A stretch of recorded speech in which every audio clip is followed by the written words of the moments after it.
मोटू का super power. मोटू और पतलू दोनों सबसे अच्छे दोस्त थे। वे हमेशा एक दूसरे के साथ मस्ती करते रहते थे। कभी मटर के खेतों में घूमते तो कभी जले हुए आलू खाने के लिए एक दूसरे से झगड़ते। मोटू की लापरवाही और पतलू की समझदारी दोनों के बीच एक अजीब सा संतुलन था। एक दिन कुछ ऐसा हुआ कि उनका जीवन पूरी तरह से बदल गया और सब कुछ उलट पलट हो गया। यह एक सामान्य दिन था। मोटू और पतलू पास के बाजार से सामान खरीदने जा रहे थे। रास्ते में एक अजीब सी चमकदार वस्तु पड़ी थी। यह कुछ ऐसा था जिसे पहले कभी नहीं देखा था।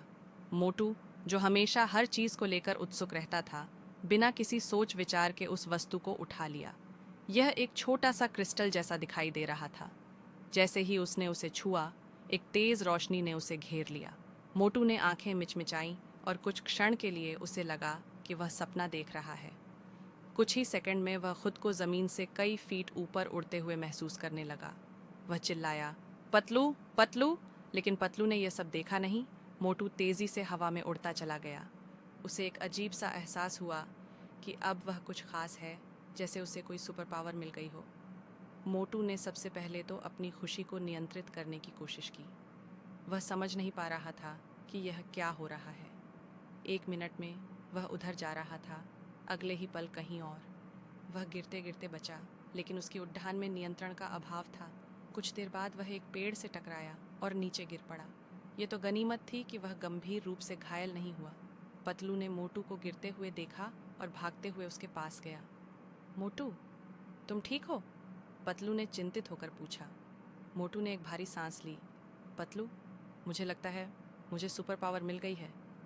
पतलू ने हैरान होकर कहा, क्या? तुम तो मजाक कर रहे हो। मोटू ने फिर से कोशिश की और बिना सोचे समझे एक बार फिर हवा में उड़ने की कोशिश की। इस बार वह तेजी से ऊपर गया, लेकिन उसे यह समझ में नहीं आ रहा था कि वह कैसे रुक सकता है। वह एक साथ हंसी और घबराहट से चिल्लाया, पतलू, मुझे रुकने का तरीका नहीं पता। पतलू डरते डरते बोला, मुझे लगता है तुमको अपनी ताकत को कंट्रोल करने का तरीका सीखना होगा। मोटू, जो अब पूरी तरह से घबराया हुआ था, पतलू की बातों को समझने की कोशिश करने लगा।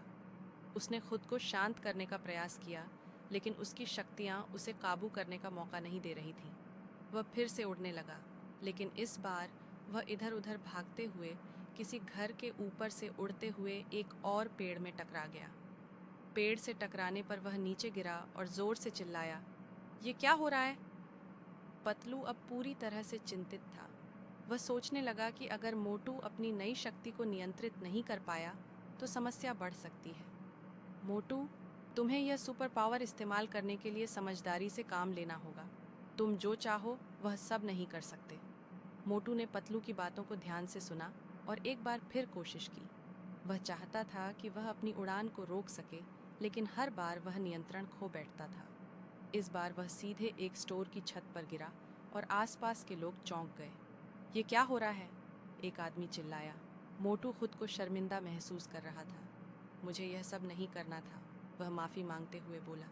पतलू ने उसे समझाया, मोटू, यह सब तुम्हारी शक्ति का गलत इस्तेमाल है। हमें इसे सही तरीके से उपयोग करना होगा। कुछ समय बाद मोटू ने समझा कि उसे अपनी शक्ति को संयम से उपयोग करना होगा। उसे इस सुपर पावर को नियंत्रित करने के लिए अभ्यास की आवश्यकता थी, लेकिन यह इतना आसान नहीं था।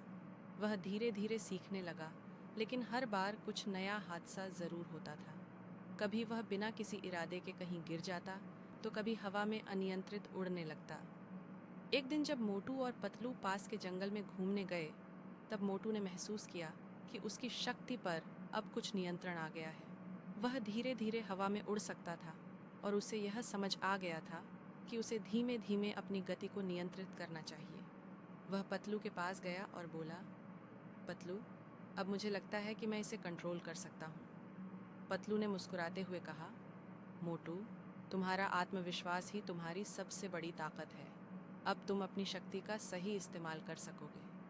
मोटू ने कसम खाई कि वह अपनी शक्ति का सही उपयोग करेगा और अपने शहर को सुरक्षित रखेगा। उसने अब यह समझ लिया था कि किसी भी शक्ति का सही उपयोग जिम्मेदारी के साथ करना चाहिए। धीरे धीरे उसने अपनी उड़ान की गति और दिशा को सही किया और अब वह कहीं भी बिना किसी परेशानी के उड़ सकता था। एक दिन शहर में एक बड़ा हादसा होने वाला था। कुछ लोग एक खतरनाक सड़क हादसे का शिकार हो गए थे। मोटू ने तुरंत अपनी शक्ति का इस्तेमाल किया और उन लोगों को बचाया। उसने तेजी से उड़कर उन्हें सुरक्षित स्थान पर पहुंचाया। उसकी बहादुरी और समझदारी से सभी लोग हैरान रह गए। इस घटना के बाद मोटू का नाम शहर में हीरो के तौर पर मशहूर हो गया। मोटू अब जानता था कि उसका सुपर पावर सिर्फ उसे मज़े करने के लिए नहीं मिला था, बल्कि दूसरों की मदद करने के लिए भी था। उसने इसे पूरी जिम्मेदारी के साथ अपनाया और हर दिन कुछ नया सीखने की कोशिश की। अब उसे यह समझ में आ गया था कि जब भी हमें कोई नई शक्ति या क्षमता मिलती है, तो वह केवल हमारी अपनी भलाई के लिए नहीं, बल्कि समाज की भलाई के लिए होती है। मोटू और पतलू का दोस्ती का रिश्ता अब और भी मजबूत हो गया था। मोटू ने अपने सुपर पावर का सही तरीके से इस्तेमाल किया और हर दिन खुद को और बेहतर बनाने की कोशिश की। उसका नाम अब न केवल शहर में बल्कि दूर दूर तक फैल गया था। वह केवल मोटू नहीं था, अब वह मोटू सुपर हीरो के नाम से जाना जाता था। कहानी यहीं खत्म होती है, लेकिन मोटू का सफर जारी था।